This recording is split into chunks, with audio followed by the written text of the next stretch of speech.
Good morning, students. Today I am continue my lecture for +1 political science. Name of the chapter is election and the topic is independent election commission.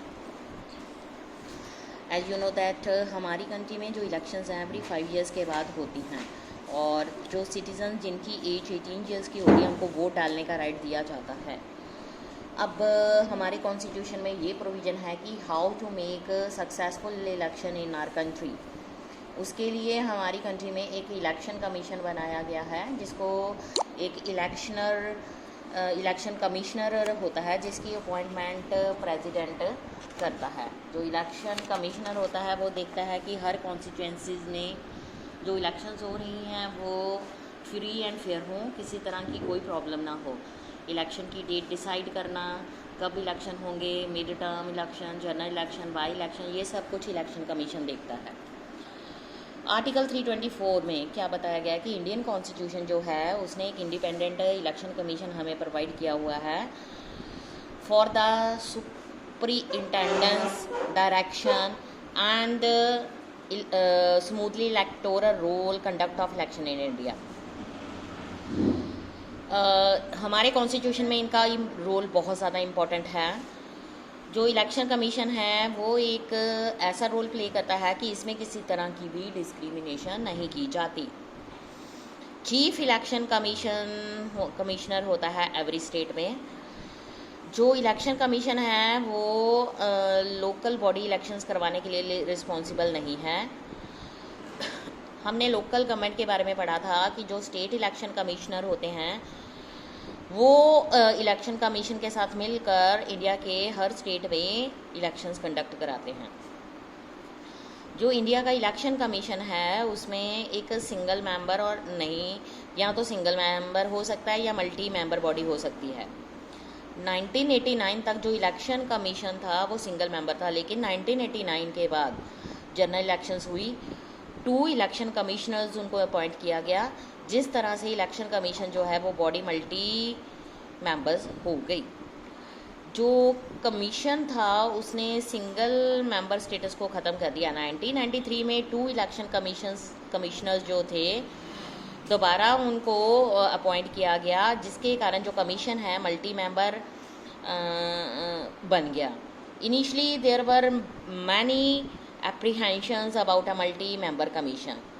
यहाँ पर एक opinion में difference होता है। Chief election commissioner और जो दूसरे commissioners होते हैं ये पहले देखना पड़ेगा कि इनके पास कितनी पावर है। सुप्रीम कोर्ट ने इस मैटर को सेटल किया। जनरल कंसेंसस ये है कि मल्टी मेंबर इलेक्शंस जो हैं मोर एप्रोप्रिएट हैं as power is shared and there is greater accountability. Chief election commissioner जिसको बोला जाता है CEC, ये इलेक्शन कमीशन को प्रिजाइड करता है, लेकिन इलेक्शन कमिश्नर से ज़्यादा इसकी पावर नहीं होती। जो CEC and the 2 election commissioner हैं उनकी पावर जो है इक्वल होती है फॉर रिलेटिंग इलेक्शंस, ठीक है, डिसीजंस रिलेटिंग। ये प्रेसिडेंट ऑफ इंडिया द्वारा अपॉइंट किए जाते हैं। जो प्रेसिडेंट होता है वो प्राइम मिनिस्टर और काउंसिल ऑफ मिनिस्टर की हेल्प से इन सब चीज़ों को हैंडल करता है। इसलिए ये पॉसिबल है कि जो रूलिंग पार्टी है वो पार्टीशन पर्सन को कमीशन असाइन कर सकती है जो कि इलेक्शंस में उनका ही फेवर करे। लेकिन कईयों के मन में ये डर हो गया, इसलिए उन्होंने ये सजेस्ट किया कि जो ये प्रोसीजर है उसको चेंज कर देना चाहिए। उन्होंने कहा कि एक डिफरेंट मेथड अडॉप्ट करना चाहिए जिसमें पार्शियलिटी ना हो। इसमें चीफ जस्टिस ऑफ इंडिया के लिए ये नेसेसरी हो गया कि जो इलेक्शन और इलेक्शन कमिश्नर की अपॉइंटमेंट की जाती है वो सारे डिसीजंस को देख के उसी के अकॉर्डिंग करें। जो इलेक्शन कमिश्नर होता है उसको 6 years के लिए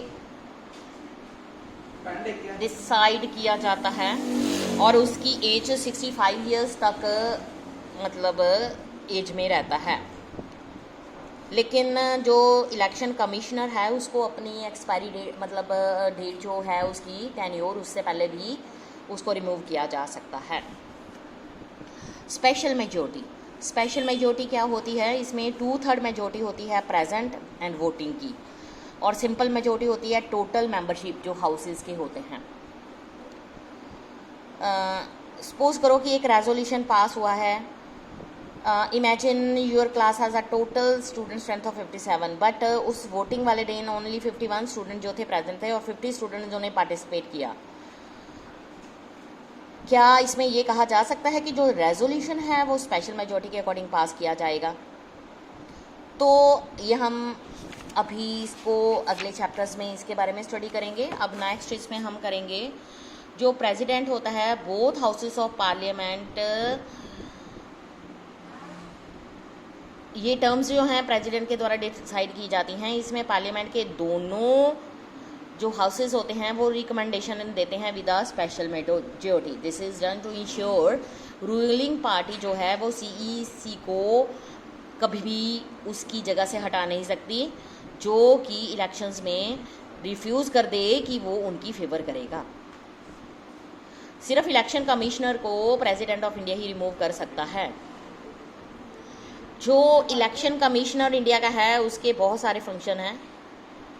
वो सुपरवाइज करता है, प्रेपरेशन करता है up to date voter list, every effort करता है कि इंश्योर किया जाए जो वोटर लिस्ट है फ्री ऑफ एरर हो, जिसमें जो existence of name of registered voters, existence of name of non eligible और नॉन एग्जिस्टेंट। ये भी डिसाइड करता है कि timing of elections prepare the election schedule.